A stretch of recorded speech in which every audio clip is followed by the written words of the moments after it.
একজন আর্জেন্টিনার ফ্যান হিসেবে আজকের যে খেলাটা দেখলাম সেটা সত্যি ছিল একদম কঠিন। মানে আর্জেন্টিনা যে এরকম খারাপ খেলবে এটা ভাবতে পারিনি, কারণ বেশিরভাগই বল ছিল স্পেনের কাছে। সো খেলাটা সত্যি একদম হাড্ডাহাড্ডি ছিল, বাট আমি ভেবেছিলাম যে আর্জেন্টিনার কাছে কাপটা যাবে আর আর্জেন্টিনাই জিতবে বিশ্বকাপটা, বাট আনফর্চুনেটলি বিশ্বকাপটা জিতলো স্পেন। সো খেলার ছিল সত্যি অসাধারণ, হাড্ডাহাড্ডি যাকে বলে। সো এটা সত্যি ভোলার মতো না। খেলাটা সত্যি শেষ হয়ে গেল আজকে।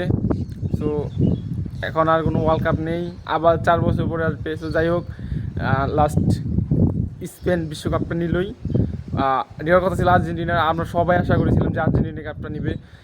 আনফর্চুনেটলি আর্জেন্টিনার একটা বিলিয়া লাল কার্ড পাওয়ায় আর্জেন্টিনার দলে 11 জন থেকে একজন কমে 10 জন এসে পড়লো, আর খেলাটা হয়ে গেল নষ্ট।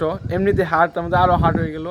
সো এইভাবেই আনফর্চুনেটলি একটা গোল হয়ে গেল আর্জেন্টিনার সাইডে, এবং স্পেন 1 এবং আর্জেন্টিনা 0 গোলে জিতে গেল স্পেন।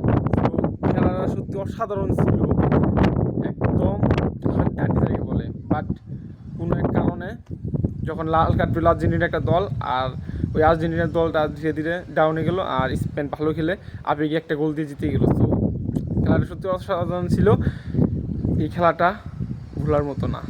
আশা করি 2030 আবার দেখা হবে আর্জেন্টিনার সাথে, আর কাপটা কিন্তু আশা করি আর্জেন্টিনা নিবে 2030 সালে। এই জন্য আর্জেন্টিনার ফ্যান হিসেবে বলতেছি। তো দেখা যাক কী হয়।